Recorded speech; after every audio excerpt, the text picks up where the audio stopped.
Ignition sequence start. 6, 5, 4, 3, 2, 1, 0. Liftoff. We have a liftoff.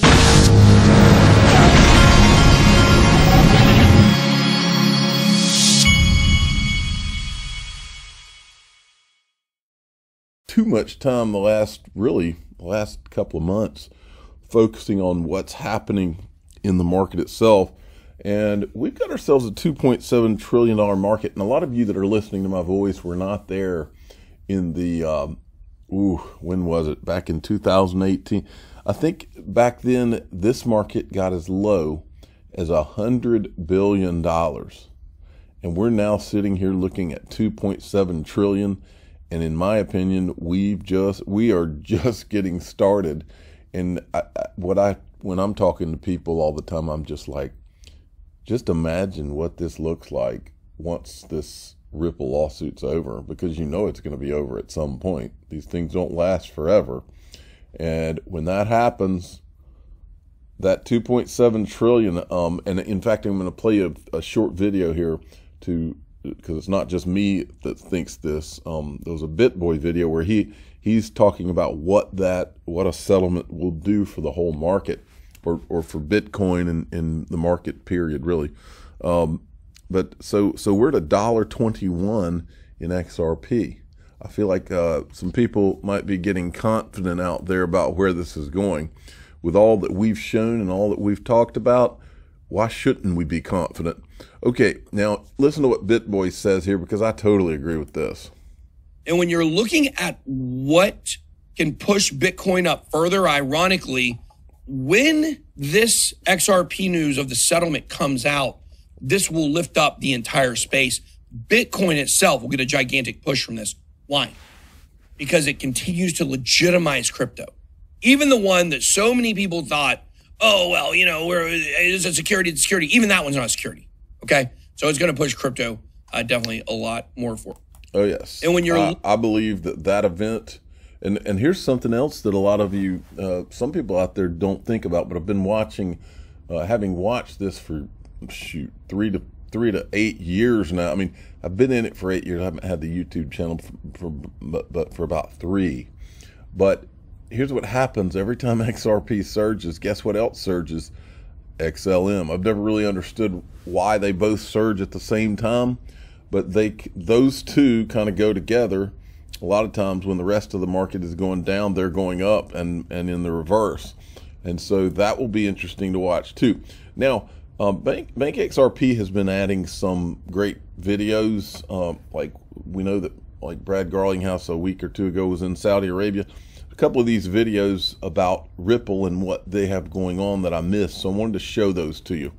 Here's one. What additional momentum have you been able to build into the Ripple growth story? Have you been able to come to any new agreements? Because a lot of the cross-border payments, the big channels, come through this part of the world. It's really true. I mean, this is a major centerpiece of remittance networks, and certainly the immigrant populations here in the Middle East, and certainly here in the kingdom between India, Pakistan, the Philippines. And so, these have always been populations which pay very high fees for their remittance traffic. And what we're focused on is bringing those down. The Middle East has been one of our fastest growing regions. We've grown network activity for Ripple-enabled payments 5x year on year here in the Middle East. It's our fastest growing region. And I think it really is only just getting started because it is such a center point, as you described. What stood out to you in the last couple of months in terms of the adoption of some of the cryptocurrencies? We've had a pretty impressive rally in Bitcoin again, but it's kind of trickled through the wider crypto space. What would you take away from that? Well, I take a macro long-term view. It's very clear that where we've started maybe almost 10 years ago with crypto really being a fringe and edge case, and where it's now become mainstream. The number of people who are holding crypto globally continues to grow very, very quickly. And the believers in how we can use these technologies for real benefit, not for just the speculative dynamics associated with those who may speculate as investors, what have you. But really, as Ripple is using, these technologies can dramatically improve the efficiency of things like cross-border payments. And those today can be very inefficient by speed and cost, and we can make them real time and very inexpensive.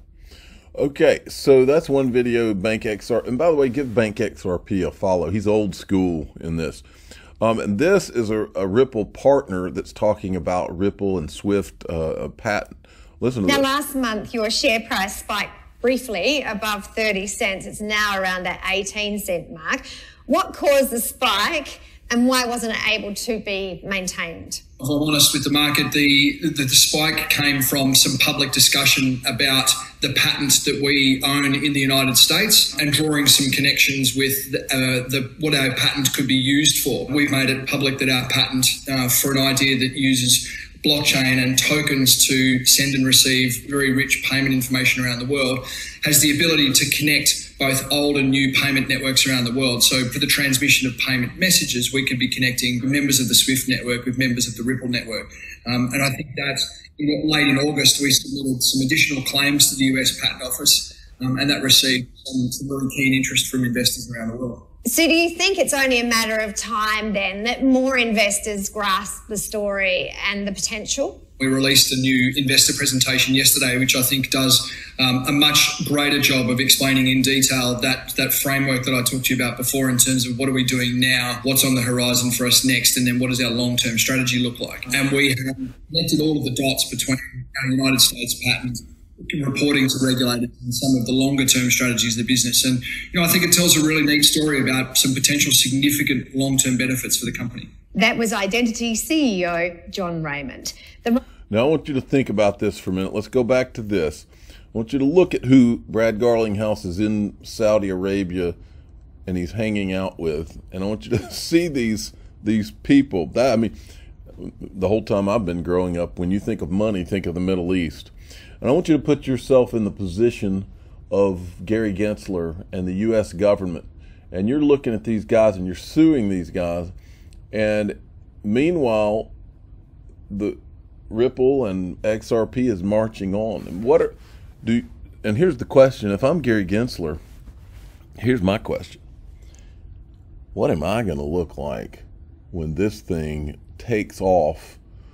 And I am the guy who has the albatross around my neck, and I'm the guy who caused problems for a U.S. company, and now other countries around the world are taking advantage of the technology that I knew was a real technology.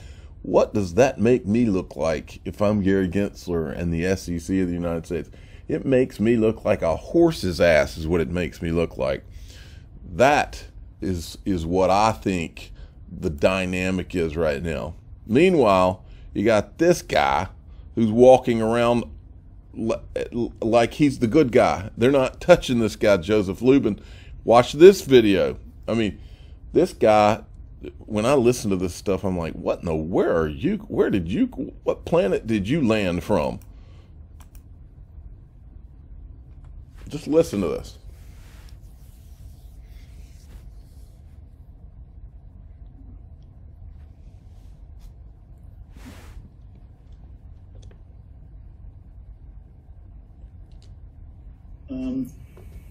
And on top of this financial plumbing layer, which is incredibly exciting, it's basically removing the priests from intermediating our access to the monetary gods or the financial gods, because everybody's going to be able to use their own magic internet money Legos or build their own magic internet money Legos or fork some and connect them to others.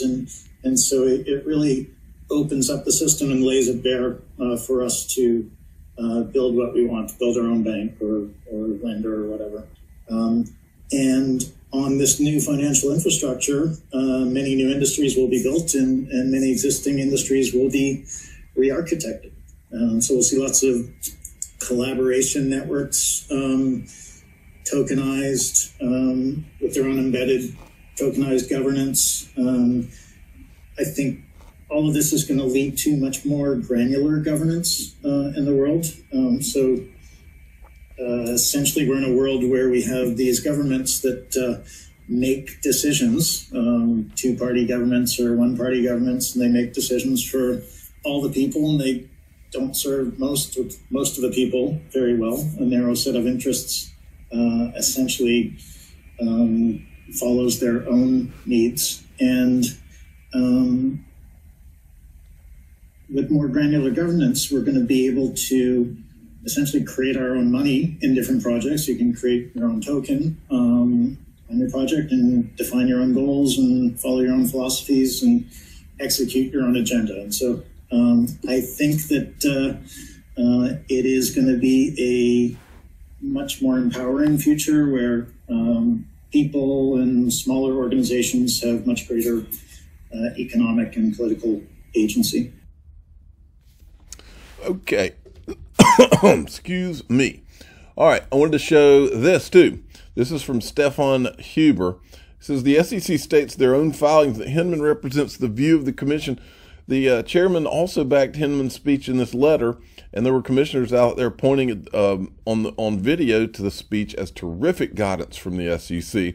And he's showing all this documentation here. Let's see. Your letter also asked whether I agree. That was from the Jay Clayton letter, I think. Yeah. And then, of course, we had our old buddy Robert Jackson out there talking about how great all of it was, too. Look, I have thought about getting a picture of Robert Jackson and framing it and putting it in my office. Now, I retweeted this again because I don't think it can be retweeted enough. Because, you know, when I started this journey talking about this SEC versus Ripple case, all I wanted is what you wanted, which is to have XRP released so that it can compete with the rest of the market. We can have a level playing field. I had no intention of uncovering things that were going on that I think are far worse than what I thought was going on. But nonetheless, I'm not the one that filed the lawsuit. Jay Clayton is, and Gary Gensler is the one that kept it going. So they kept it going, and so we started looking. And the things we found are pretty disturbing. I don't know how the SEC and the U.S. government can stare at these things, and believe you me, they're seeing them, how they can look at these things and not do anything. Because what it does to me is I'm sitting here saying, well, so now I have to tell my children that they live in a completely lawless nation where these people get away with blatant, I don't know what you want to call it, but I won't call it anything, but blatant. And I'm not going to play these videos. I've played them before, but now we've got one addition. But I said to Gary Gensler and Hester Pierce, these videos aren't going away. All the people want is a level playing field. This is who the SEC has handed the field over to as of now. That's your legacy. Show it to your kids and explain to them why you chose these guys. In other words, you gave Ethereum a free pass, and that's what these guys are. Watch the video. You can go into my thread and watch the video. And this one came out yesterday. Look at the title on that. Bitcoin, how to subvert your government. And look who is there talking. And he goes into a detailed, I played this yesterday, I think. So unbelievable. So what I will do is I will keep bringing these to the attention, because this is something that can't be ignored. And meanwhile, they sue they sue Ripple. Are you kidding me? All right, Mark Cuban had tweeted this out, and I find this hard to believe. Wow, 4% of people in the United States have quit their jobs because of crypto gains, and the vast majority made under $50,000. Now we know why so many people quit low-paying jobs, and this was before the current run-up. I don't think people quit their jobs because of that.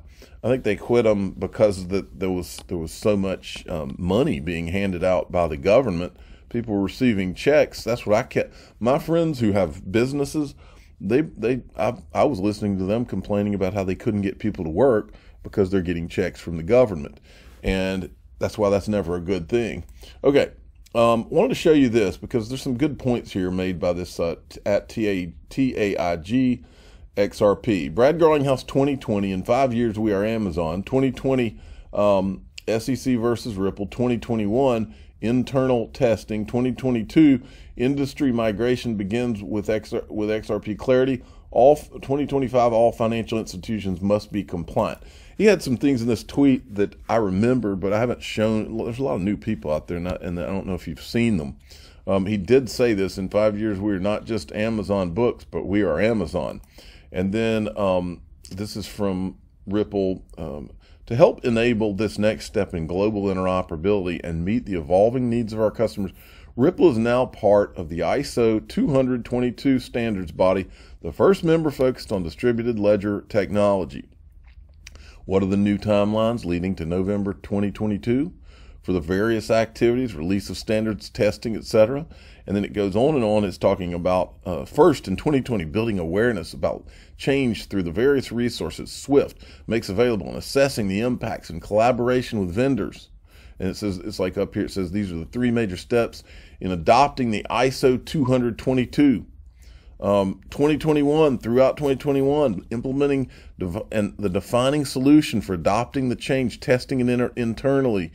Third, 2021-22, testing on the network with and without selected core. So this kind of goes along with some of the things we've been seeing. Now this, for those of you that have never seen this, this is known as the Everest document. It was going around a long time ago, but every once in a while I like to show it back. In fact, my father, the official father of the Digital Asset Investor channel, told me a long time ago, he said, when you showed that document, that's when it all really clicked for me. And if you look where we are right now, we're 2020 to 2025.